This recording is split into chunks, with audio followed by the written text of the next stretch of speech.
নমস্কার বন্ধুরা, শুক্লার পাঁচমিশালিতে সবাইকে স্বাগত জানিয়ে আজ আবার একটি রেসিপি আপনাদের কাছে শেয়ার করছি। বন্ধুরা, আজ আমি মাশরুমের একটি রেসিপি আপনাদের কাছে শেয়ার করব। এটা একটা স্টার্টার রেসিপি। অনেক সময় আমরা রেস্টুরেন্টে গিয়ে দাম দিয়ে এই রকম স্টার্টারগুলো কিন্তু কিনে খাই। সেই একই রকম স্টার্টার যদি বাড়িতে বানিয়ে দেওয়া যায় খুব কম সময়ে আর খুব সহজে, তাহলে কিন্তু আর রেস্টুরেন্টে গিয়ে খেতে হবে না কিনে, একদম রেস্টুরেন্টের মতো স্বাদ লাগবে। আর বাচ্চারা কিন্তু এই ধরনের স্টার্টারগুলো খুব পছন্দ করে। যে সকল বন্ধুরা রোজ আমার রেসিপিগুলো দেখছেন, আপনাদেরকে অসংখ্য ধন্যবাদ, অনেক ভালোবাসা, আপনারা আমার সঙ্গে থাকবেন।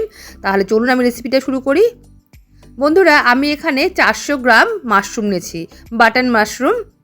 এবার এই মাশরুমগুলোকে কিন্তু আগে থেকে আমি খুব ভালো করে ধুয়ে পরিষ্কার করে নিয়েছি। এবার মাশরুমের মাঝখানে যে ডাটির মতো অংশটা থাকে সেটাকে আমি কিন্তু দেখুন আস্তে করে এইভাবে তুলে ফেলছি। এই কাজটা কিন্তু খুব সাবধানে করতে হবে যাতে ভেঙে না যায় মাশরুমটা। আর এবার চামচের যে পেছনের অংশটা আছে সেটা দিয়ে মাশরুমের ভেতরটা একটুখানি করে আমি দেখুন এইভাবে পরিষ্কার করে তুলে নিচ্ছি। এতে এর ভেতরটা একটা সুন্দর গ্যাপ তৈরি হবে। একটু সাবধানে করতে হবে এই কাজটা। দেখুন এইভাবে আমি কিন্তু মাশরুমটাকে পরিষ্কার করে নিলাম, আর মাঝখানের অংশটা কিন্তু বেশ সুন্দর ভাগা করে নিলাম। বাকি মাশরুমগুলোও কিন্তু আমি একই রকমভাবে করব। আমি আরেকটাও দেখিয়ে দিচ্ছি, দেখুন খুব সাবধানে কিন্তু এটা তুলে নিতে হবে। এবার মাঝখানের অংশটা চামচ দিয়ে একটুখানি পরিষ্কার করে নিতে হবে। এইভাবে প্রত্যেকটা মাশরুমই কিন্তু আমি পরিষ্কার করে নেব। একদম ছোট্ট ছোট্ট যে মাশরুমগুলো এখানে আছে সেগুলো কিন্তু আমি এই রান্নায় ব্যবহার করব না, সেগুলো আমি আলাদা করে রান্না করব। যে মাশরুমগুলো বড় আছে সেগুলো কিন্তু এখানে আমি ব্যবহার করব। দেখুন আরেকটাও কিন্তু আমার তৈরি হয়ে গেল। এইভাবে আমি বাকি মাশরুমগুলো সব তৈরি করে নিয়েছি দেখুন। এবার একটা বড় বাটির মধ্যে কিছুটা মশলা বানিয়ে নেব, মানে স্টাফিংয়ের জন্য যে মশলাগুলো লাগবে সেটাই কিন্তু এখানে তৈরি করব। এখানে একটা বড় সাইজের পেঁয়াজ ভালো করে কুচি করে নিয়েছি। দিয়ে দিলাম 1 টিস্পুন মতো চিলি ফ্লেক্স। এবার দিয়ে দিলাম এখানে 1/2 টিস্পুন মতো অরিগ্যানো। দিয়ে দেব স্বাদ মতো নুন। আর এবার দিয়ে দেব বেশ কিছুটা পরিমাণে মজরেলা চিজ দিয়ে এবার ভালো করে সব মশলাগুলো কিন্তু মাখিয়ে নেব। আপনাদের কাছে মিক্স আপ থাকলে কিন্তু এখানে 1/2 টিস্পুন মতো দিয়ে দেবেন, খেতে কিন্তু ভীষণ ভালো লাগে।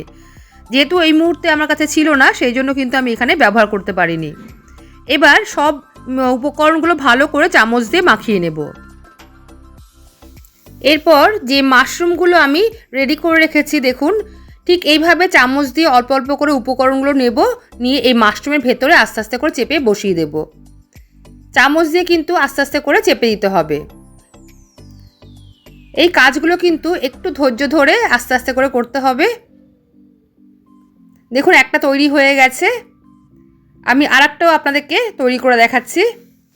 রেসিপিটা দেখে আপনাদের যদি ভালো লেগে থাকে অবশ্যই লাইক কমেন্ট করবেন, শেয়ার করবেন, আর আমার চ্যানেলটি সাবস্ক্রাইব করে আমার পাশে থাকবেন। পাশে থাকা বেল বাটনটা অবশ্যই ক্লিক করবেন, সঙ্গে অল বাটনটাও ক্লিক করে দেবেন, তাহলে যখন নতুন কোনো রেসিপি আমি আপলোড করব সবার আগে আপনার কাছে নোটিফিকেশন পৌঁছে যাবে। দেখুন বন্ধুরা, আরেকটাও কিন্তু আমার তৈরি হয়ে গেল। এইভাবে সবগুলোই কিন্তু আমি তৈরি করে নেব। দেখুন বন্ধুরা, সব মাশরুমগুলো কিন্তু আমার রেডি হয়ে গেছে একদম। এখানে কিন্তু অনেকগুলোই মাশরুম তৈরি হয়েছে, একদম ছোটোগুলো কিন্তু আমি ব্যবহার করিনি। এদিকে ফ্রাইং প্যান বসিয়ে দিয়েছি, আর প্যানের মধ্যে সামান্য একটু মাখন দিয়ে দিলাম। মাখনটা ভালো করে গলে গেলে এবার আমি মাশরুমগুলো এই ফ্রাইং প্যানের মধ্যে দিয়ে দেব। মাশরুমগুলো দেওয়ার সময় কিন্তু একটু খেয়াল রাখতে হবে, স্টাফিং ভরা দিকটা কিন্তু উপরের দিকে রাখতে হবে, না হলে যখন গরম হবে তখন কিন্তু চিজগুলো গলে বেরিয়ে যাবে। এইভাবে সব মাশরুমগুলো আমি সাজিয়ে দেব ফ্রাইং প্যানের মধ্যে, আর গ্যাসের ফ্লেমটা কিন্তু এই সময় আমি মিডিয়ামে করে দেব। যেহেতু অনেকগুলোই মাশরুম তৈরি হয়েছে সেই জন্য কিন্তু আমি এখানে 2 থেকে 3 বারে এই মাশরুমগুলো ফ্রাই করে নেব। 20 থেকে 30 সেকেন্ড মতো ওয়েট করতে হবে একটা সাইড দিয়ে, তারপর 20 থেকে 30 সেকেন্ড পর কিন্তু মাশরুমগুলোকে উল্টে দিতে হবে। উল্টে দিয়ে আবারও 20 থেকে 30 সেকেন্ড মতো ফ্রাই করে নিতে হবে। দেখুন এভাবে কিন্তু আমি উল্টে দিচ্ছি। এইভাবে সবগুলো মাশরুমই কিন্তু ফ্রাই করে নেব। 20 থেকে 30 সেকেন্ড মতো করলেই কিন্তু হয়ে যাবে, এর থেকে বেশি সময় লাগবে না। দেখুন এই মাশরুমগুলো কিন্তু আমার ফ্রাই হয়ে গেছে। এবার আমি মাশরুমগুলো তুলে নেব। এইভাবে ফ্রাই করে নিলে চিজ দিয়ে যে আমি স্টাফিংটা করেছি সেটা কিন্তু গলে বেরিয়ে আসবে না। দেখুন সব মাশরুমগুলো কিন্তু আমি তুলে নিলাম। বাকি মাশরুমগুলো কিন্তু আমি একইভাবে ফ্রাই করে নেব। দেখুন স্টাফিংয়ের দিকটা কিন্তু আমি উপর দিক করে মাশরুমগুলো বসিয়ে দিচ্ছি। এই মাশরুমগুলোও কিন্তু আমার ফ্রাই হয়ে গেছে। এবার আমি তুলে নিচ্ছি। আর মাশরুম ফ্রাই করার সময় কিন্তু খেয়াল রাখবেন গ্যাসের ফ্লেমটা যেন মিডিয়ামে থাকে।